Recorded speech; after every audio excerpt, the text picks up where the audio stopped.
Next ನ್ಯೂಸ್ಗೆ ಸ್ವಾಗತ. ನಾನು ಪ್ರೀತಿಕಾ ಬಂಗೇರ. ರಾಜರಾಜೇಶ್ವರಿ ನಗರ ಕ್ಷೇತ್ರದ ಬಿಜೆಪಿ ಶಾಸಕ ಹಾಗೂ ಮಾಜಿ ಸಚಿವ ಮುನಿರತ್ನಗೆ ಮತ್ತೊಂದು ಸಂಕಷ್ಟ ಎದುರಾಗಿದೆ. ಬಿಜೆಪಿ ಶಾಸಕ ಮುನಿರತ್ನ ವಿರುದ್ಧ ಕೇಳಿ ಬಂದಿರುವ ಅತ್ಯಾಚಾರ ಹನಿ ಟ್ರ್ಯಾಪ್ ಆರೋಪ ಕೇಳಿ ಬಂದಿದ್ದು, ಈ ಆರೋಪ ತನಿಖೆಯಲ್ಲಿ ರುಜುವಾತಾಗಿದೆ ಎಂದು ನಗರದ ಜನಪ್ರತಿನಿಧಿಗಳ ವಿಶೇಷ ನ್ಯಾಯಾಲಯಕ್ಕೆ ಸಿಐಡಿ ವಿಶೇಷ ತನಿಖಾ ತಂಡ ಅಂದ್ರೆ ಎಸ್ಐಟಿ ಆರೋಪ ಪಟ್ಟಿಯನ್ನ ಸಲ್ಲಿಸಿದೆ.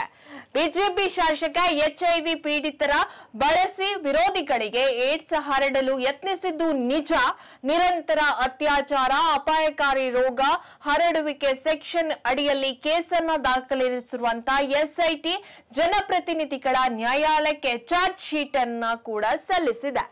ಹೀಗಾಗಿ ಶಾಸಕ ಮುನಿರತ್ನಗೆ ಮತ್ತೊಂದು ಸಂಕಷ್ಟ ಎದುರಾದಂತಾಗಿದೆ.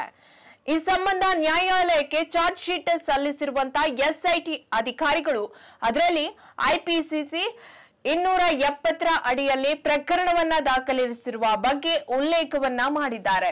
ತಮ್ಮ ವಿರೋಧಿಗಳನ್ನ ಎಚ್ಐವಿ ಏಡ್ಸ್ ಪೀಡಿತರ ಮೂಲಕ ಹನಿ ಟ್ರ್ಯಾಪ್ ಬಲೆಗೆ ಬೀಳಿಸಿ ಏಡ್ಸ್ ಹರಡುವಿಕೆಗೆ ಶಾಸಕ ಮುನಿರತ್ನ ದುಷ್ಕೃತ್ಯವನ್ನ ಎಸಗಿದ್ರು ಎಂದು ಎಸ್ಐಟಿ ಸಲ್ಲಿಸಿದ ಚಾರ್ಜ್ ಶೀಟ್ನಲ್ಲಿ ಉಲ್ಲೇಖವಾಗಿದೆ.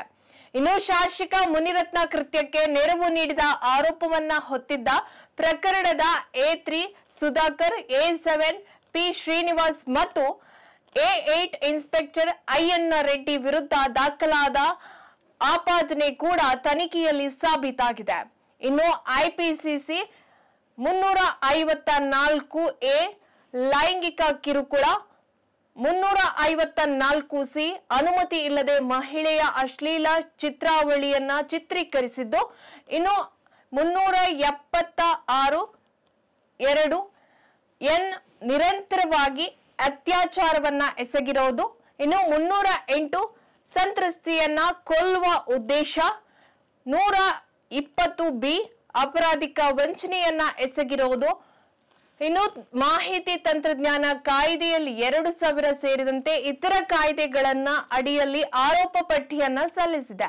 ಇನ್ನು ಸೆಪ್ಟೆಂಬರ್ 18ರಂದು ಪೊಲೀಸ್ ಠಾಣೆಯಲ್ಲಿ ಬಿಜೆಪಿ ಕಾರ್ಯಕರ್ತರೊಬ್ಬರನ್ನ ಒಟ್ಟು 7 ಜನರ ವಿರುದ್ಧ ಅತ್ಯಾಚಾರ ಆರೋಪ ಅಡಿ ದೂರನ್ನ ದಾಖಲಿಸಿದ್ದಾರೆ. ಹೆಚ್ಚಿನ ಅಪ್ಡೇಟ್ಗಾಗಿ ನೋಡ್ತಾ ಇರಿ ನೆಕ್ಸ್ಟ್ ನ್ಯೂಸ್ ಕನ್ನಡ. ವಂದನೆಗಳು.